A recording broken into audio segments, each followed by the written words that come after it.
right, man. Got the shirt on. You know what that means. It's Venom time.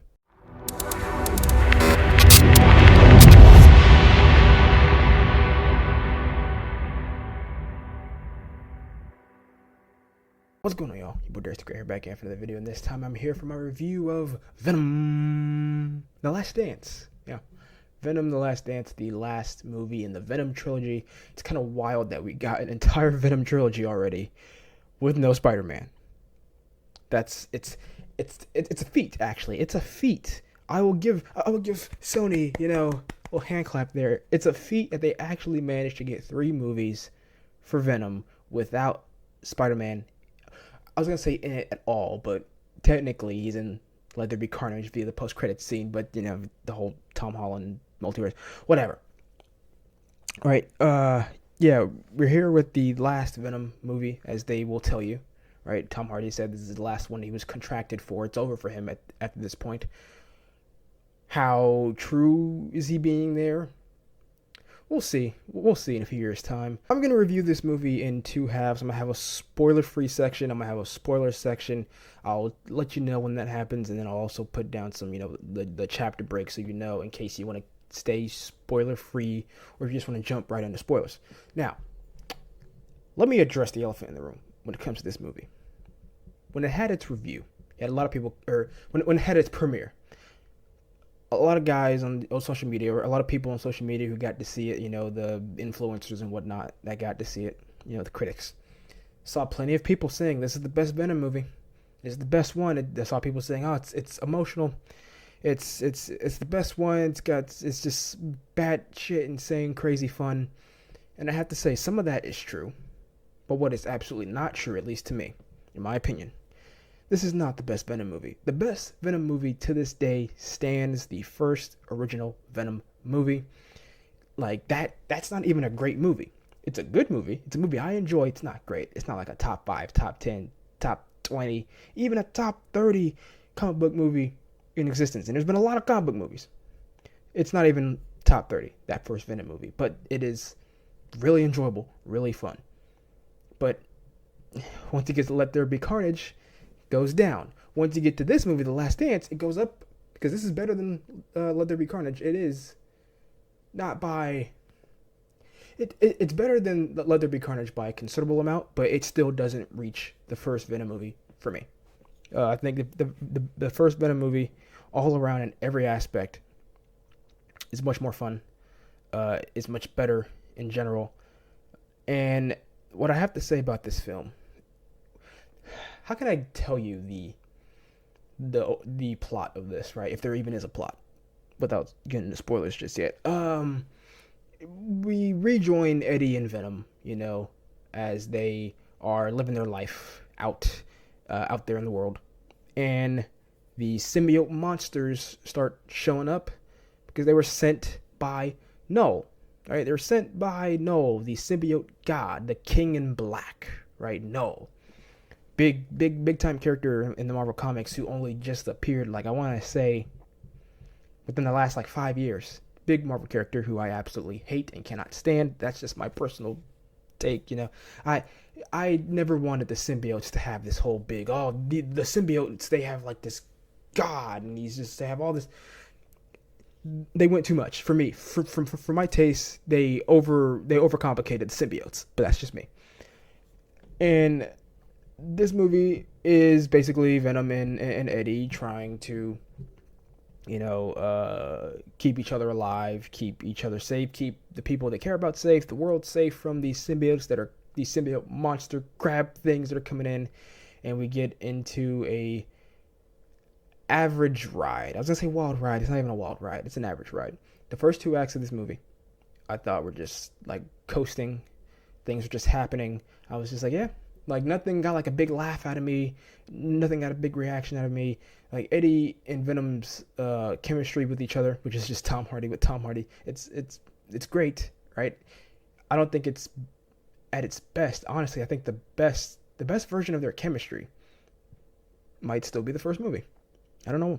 It just might be. The second movie, they were having relationship issues right? And by the time of this movie, they've got those issues sorted out, but I still think their chemistry was better in the first movie. The writing, look, when it comes to these Sony movies, these Sony spin-off Marvel Spider-Man movies, the writing's only going to be so good. And the writing in this was like, it was serviceable. It was all right. It was no Madam Web. It was no Morbius. It was just like very much like most of the movie until the third act, very middle of the road. It was in the third act where I actually finally was like, okay, all right, this is cool. I'm in. I'm locked in. This is some good symbiote shit. And the movie's not that long, but it takes a bit to get there. And once it gets there, it's fun. But beforehand, all that, I'm just like, okay, this is just some stuff happening. Oh, that's interesting. Little aspect, little plot twist. I guess you could, not even a plot twist, just a little plot seed or whatever. This movie, again, it's not going to win any awards, right? Nor should it. It's not trying too hard. It's trying just enough. Now, I can't say that about the actors in it. Like Tom Hardy does what he's done for the last two movies, right? They do get actors in here playing roles that could have been played by anybody, like Juno Temple, who I don't think I've actually seen in anything, but I've heard, she's like this acclaimed actress, phenomenal actress. The character she plays is pretty like, could have been played by any actress, bro. Could have been played by anybody. They try to give her a little backstory and something to connect her, to connect with her on. It's just like, okay, it comes back in the third act, and it's kind of like well, I knew this was going to happen. Okay, sure, why not? Type of thing, right? I always butcher his name. Chiwetel Ejiofor, right? Mordo from Doctor Strange is in this. Why? Like, he's playing like this military general who's a hard ass on symbiotes and stuff. And again, could have been played by anybody, but you decided to go get an actor, the pedigree of Chiwetel Ejiofor. Don't understand it. Rhys Ifans, who played the Lizard in The Amazing Spider-Man and, No Way Home and stuff, is in here as not Kurt Connors. He's just this sort of hippie husband, father of like this hippie family and stuff. And it's just like, again, could have been anybody. Why'd you have to give Rhys Ifans? Whatever, dude. This movie, again, it's not bad. It's not great. I don't even know if I would say it was good. It's just a movie that, as a swan song for the Venom movies, right? I don't know if it went out on a high note, but the way it did end, I'm cool with it ending if it was to end this way. Now, because we know Sony, we know that they're trying to do this Sinister Six thing, apparently trying to do a Sinister Six movie still. I'll save that for spoilers, right? So my non-spoiler grade is oh god, out of 5, it's like it's like a 2.5, maybe 2 points. I'm gonna say 2.75. Is that too high? 2.5 out of 5. All right. Yeah, it's 2.5 out of 5. I'll give it I'll give it the 2.75. Sure, why not? I'll give it 2.75. I again, the last act I did have some fun with it, but there are some definite problems with this movie, and I can't really get into it without getting into spoilers. So consider this your spoiler warning. Here comes spoilers. It's going to be very brief, but I'm going to rant a little bit here. Spoiler time. My biggest problem with this movie, other than the misuse of some very talented actors, Toxin, right? I don't even know if that was Toxin, but you might remember in Let There Be Carnage, the main cop, Patrick Mulligan, who had his history with, what's her name? Siren? Scream? I forgot her name. No, Scream's the symbiote. Forgot her name. The one that was with Cletus, right? His chick. At the end of that movie, like he seemingly died, but then they're teased that there might be some more going on. Apparently, he had a symbiote, right? But that symbiote left him. And then in this movie, the government, they're in Area 55 because Area 51 is being shut down. Area 55, the government, they got him, and they gave him another symbiote. And this symbiote is just, it's like this teal green color, which is not Toxin's color at all. Toxin in the comics, who is the offspring of Carnage, by the way, is like red on the top and then blue on the bottom. But this one is just teal green. So I'm just like, okay, this isn't Toxin. because Toxin would have came from Carnage, which was seemingly what was kind of teased at the end of Let There Be Carnage, is that, okay, he, all of a sudden, he has a symbiote, like his eyes went all like symbiote. So the assumption was Toxin came from Carnage, but that's just, it's gone. Toxin's, if that was Toxin, it's gone. But if this is Toxin, they did not do the design right, and the utilization of the character was just to be there and exposition. Like, he was just that was the role of Patrick Mulligan in this movie, played by Stephen Graham. Again, another waste of a talented actor who I've only just gotten onto because I've been going back and watching Boardwalk Empire, and he plays Al Capone, and he's great. He's just in this movie to tell the humans about Null and why the symbiotes came to Earth and why the crab monster creatures are coming after them, and why Eddie and Venom, they have this cortex key in their brain for some reason that oh god, it's a whole thing. I had to like get this right. Okay. Null, the symbiote god, his creatures, his symbiotes, not the crab creatures, the symbiotes turned on him and locked him away, which is a thing that happened in the comics. However, in the comics, they needed the help of Thor. It was Thor who made them rebel, and then they imprisoned him, right? But for this, because they can't use Thor, because, you know, the relationship between Marvel and Sony is not a perfect crossover. No, for whatever reason, his symbiotes turn on him and lock him away, and that had me thinking, boy, are you weak? Like, at least comic version had Thor as the reason why.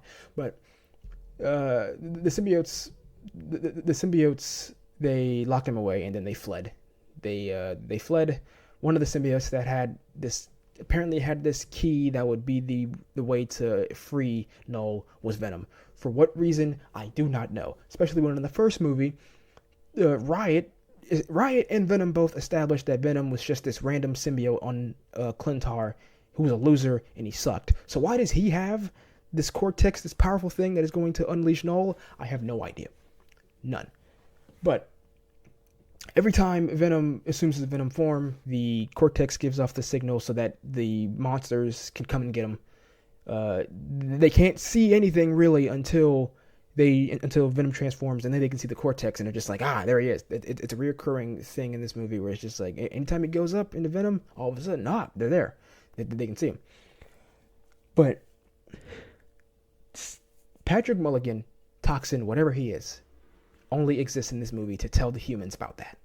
And then when he actually does some stuff, he gets eaten and shot out. So what a waste of a character. That made me mad. Like, I know I'm like, there's probably like a 3% of Toxin fans that exist in the world. I'm one of them, and I was just like, this is stupid for the dude that's supposed to be the offspring of Carnage, is this Venom's grandson. There was none of that, and he went out like a bitch. Okay. All right. Where's my? That's the biggest rant I had to get off my chest.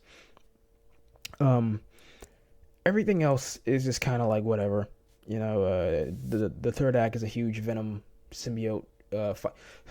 The symbiotes, oh my gosh, the big crab monster creature that's been chasing them.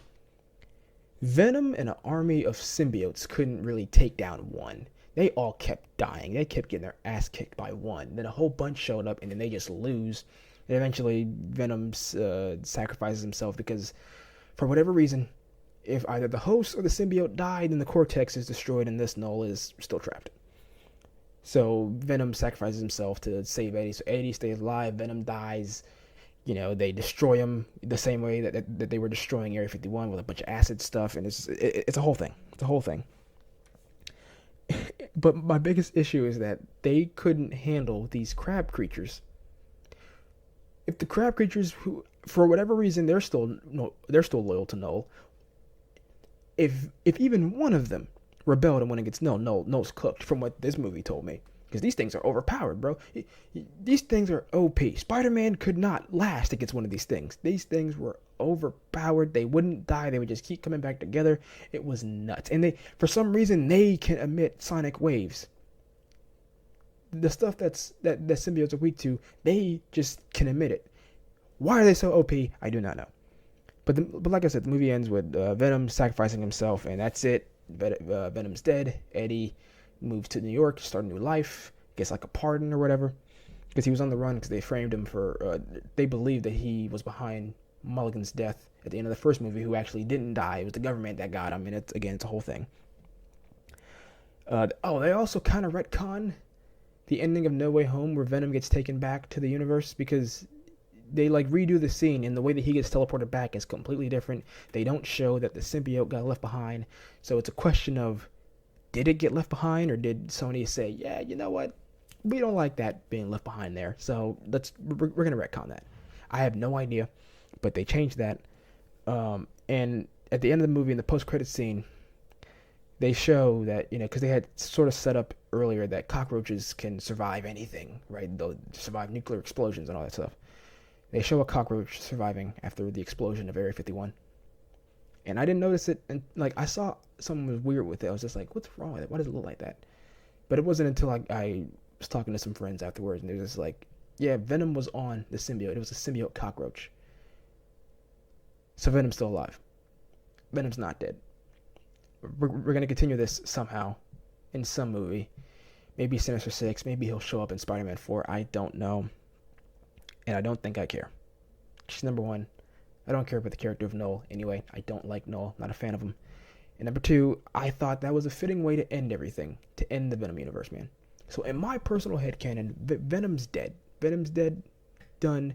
Eddie's in New York living life. Maybe gets a job at the Daily Bugle. Things goes great. Noel is still trapped and imprisoned. Doesn't have to worry about anything. He's stuck up there. We don't have to worry about anything.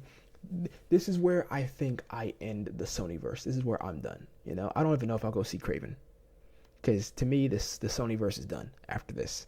I don't need any more. I don't need any more Venom unless it's MCU. If they still kept it canon that there's a piece of Venom still in there, that's the only other Venom I need to see. So we can do the Black Suit Spider-Man story with Tom Holland, and that's the. But in terms of the Sony live action stuff, I'm good on it. I'm done with it. This was my swan song for it. Done. So yeah, there's my review of Venom: The Last Dance, man. Let me know your thoughts in the comments down below. If you have seen it, or if you haven't seen it, will you go see it, or are you good on it? Are you good on the Sonyverse stuff? Let me know in the comments down below, man. Also, while you're at it, hit the subscribe button. Help me out, man. Show a little class. I'm trying to get to 800 subscribers. All right, it's my next little sub goal. I'm trying to reach 1,000 by the end of the year. We're getting down to the wire here, so help me out. Hit the subscribe button. Also, leave a like. Helps out the video so much, as well as the notification bell lets you know every time I upload a new video or go live. And I will see you guys in the next video. Peace.